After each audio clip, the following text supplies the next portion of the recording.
Hello and welcome to another Mordian Glory video, and today guys I want to take a few minutes of your time to sit down and have a little talk about the new Sisters of Battle Castigator, or as it has been nicknamed, the Predator, because it's quite obviously a hand-me-down from the Space Marines who had a bunch of spare Predators lying around and they thought, hell, we've got all these floaty tanks, might as well give these old tracked vehicles to the Adeptus Sororitas, to the nuns with guns.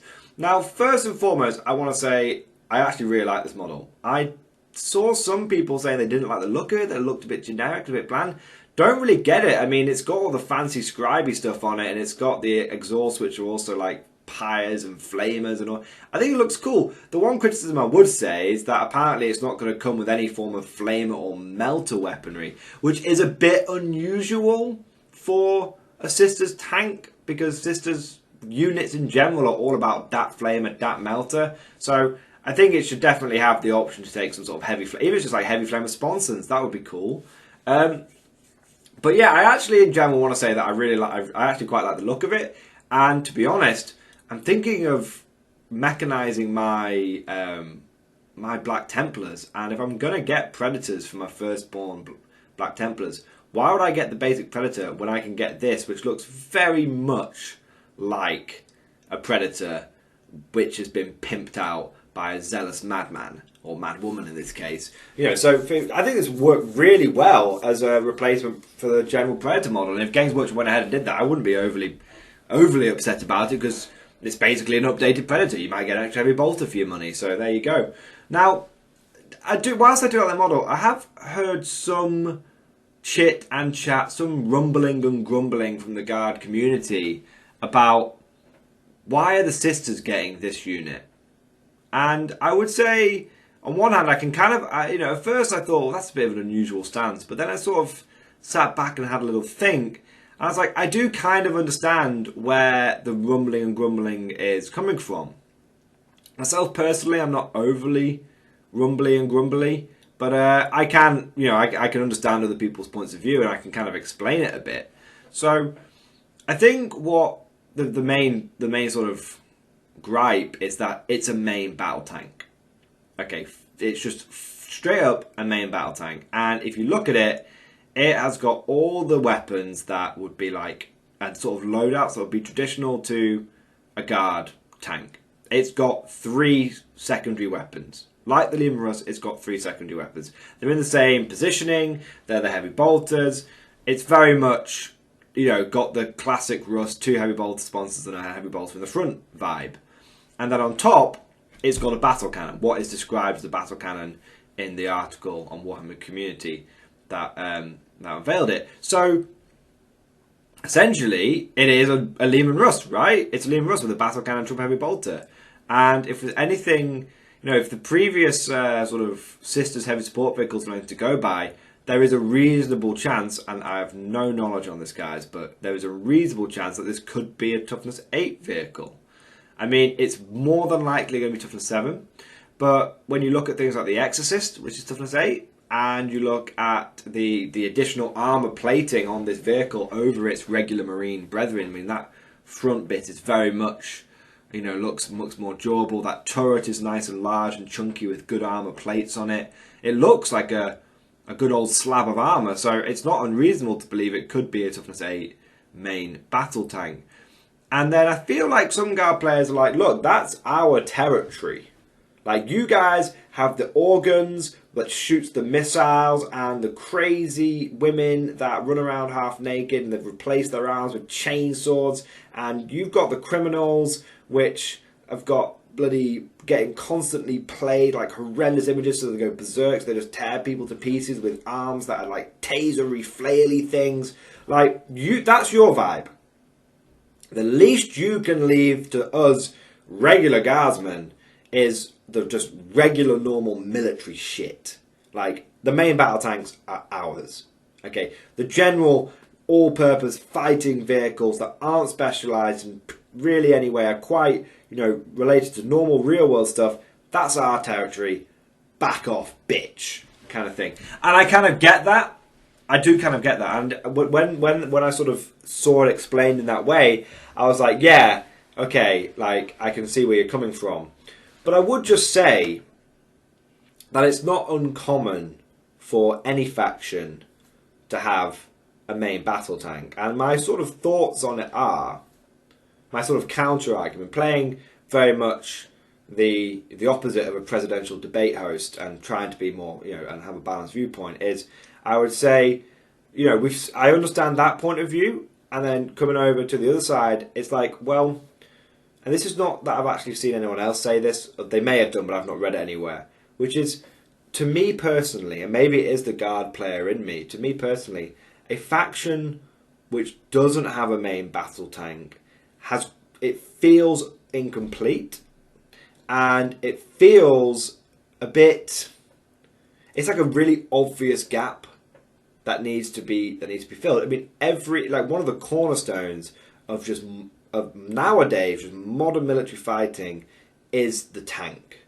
Okay, it's one of the most important innovations in modern warfare, and it's one of the fastest innovations as well. Like an infantryman with a rifle, that concept's been around forever, but the tank as this thing that's introduced, it's grown and grown. It's become almost as much as like air power has. In a modern warfare, you can't see a modern army without a main battle tank. Even if you've got a country which doesn't have a huge air force and maybe has to have like mercenary air forces or whatever come in some more like developing nations, they still have access to tanks, even if they're older model, like Soviet ones that they've bought up or whatever. Like most governments still have access to actual tanks, and so for a fighting force to not have access to just a main battle tank is unusual. It is a hole in a roster, and at the end of the day, the Adeptus Sororitas, they are presented as these guys that go around purging and flaming, and if there's a single heretic in that orphanage, they burn the whole orphanage down. Like, I get it, and they love it, and that's their vibe. But at the same time, they're a military fighting force, and they couldn't wage a pitched battle in a modern setting without having a main battle tank. They couldn't do it. I mean, I'm no military expert. I could be showing off an incredible amount of ignorance and assumption, and assumption is the mother of all fuck-ups, which is like a general life rule. But, I could be displaying like that, and I hold my hands up, but if I'm wrong, I'm wrong. And those people who I know are part of this community that know much more about the military than me, please let me know if this is a totally flawed viewpoint. But for me, it feels like you can't be an effective modern military fighting force. And obviously, these are not modern, they're futuristic, but you can't be a futuristic fighting force without having a main battle tank. Now, the sisters still lack air power. They probably do need a plane. They need a flyer. Every faction should have a flyer. If that's what they should, unless it's someone like Jinxila Cult, where it's like, unless they've hijacked it from the Imperial Guard, they obviously shouldn't have a flyer, because how are you going to fly that thing down the sewers? Unless it's like the Matrix with the giant sewers and they've got the whole... That would be cool, actually. But anyway, Games Workshop, write that down. But the point is that I've made my point. You need a tank. And I think what this vehicle does is it takes the sisters, which are still, to be honest, a bit of a meme army with all the, if you go and play the old Dawn of War games, you click on the can there, she's like, witchcraft, heresy, and mutation! And, it takes that bit of a meme of they just burn everything, and they just flame everything, and they just melt everything, and it takes that meme, and then it actually just makes the faction a little, just for a moment, it injects a little bit of seriousness into them. They're not messing about. Not everything is a pipe organ that shoots rockets. I mean, that's cool, that's amazing, but it also appeals to that kind of player, like me, that even if I knew exorcists were literally the dog bollocks, if I had any intention of getting sisters, I wouldn't pick up exorcists. They don't scratch that itch for me. Dare I say it in a game of toy soldiers and aliens and all that kind of stuff. I'm going to say it. I'm a guard player. It's unrealistic. I don't want my main battle tank to be a pipe organ. I don't want my main transport to have stained glass on it. Okay? Now, for those people that appeals to, great. That's fantastic. You have those weapon options. But there's a decent amount of the sisters community, And a decent amount of, I would say, okay, I can't say that because I don't know anything about this community, in all fairness. There's a decent amount of the general Warhammer community. When I've spoken to people online, when I've spoken to people in real life, when I've read comments, when I've done my research, I always do plenty of research for any of these videos. I'm speaking from a personal standpoint as well. It is actually quite nice to see the sisters get a serious unit and not a meme unit, not a funny unit, not a wacky unit. Because there will be Sisters of Battle factions out there, because there's loads of different orders. There's like hundreds and hundreds of different orders. And some of them will take their military doctrine very seriously. Some of them are not going to be turning up with the pipe organs, or turning up with the criminals, with the flails for arms, or the repentant engines. Some of them are like, okay, we're going to battle, this is a war. Okay? And so what we need for this battle/war is transports, APCs, like rhinos, which can get our sisters to the field of battle. And what we also need is main battle tanks, so we can actually fight a pitched battle. That's what we need. The only thing these gals are missing now is some air support. And I would fully support them getting some air support. I think it would be cool. Bring back the Aquila flyer in plastic for the sisters. That would make perfect sense. It's Aquila, it's eagle shaped, but it's got, or Aquila shaped to say, it's plain, it's a plane, and it's got good fire support. It would make sense.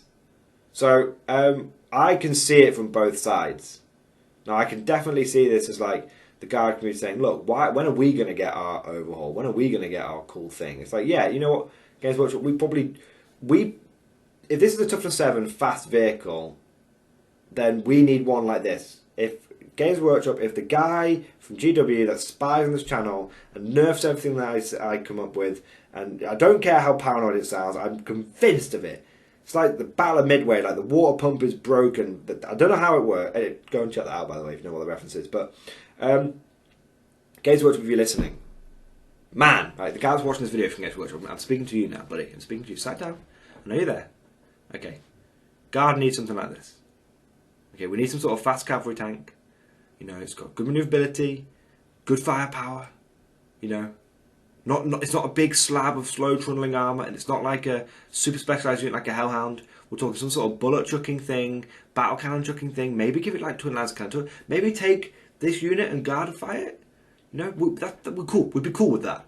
And that's what we'd like. We all love tanks in the guard. Even me as an infantry player, I love some good tanks.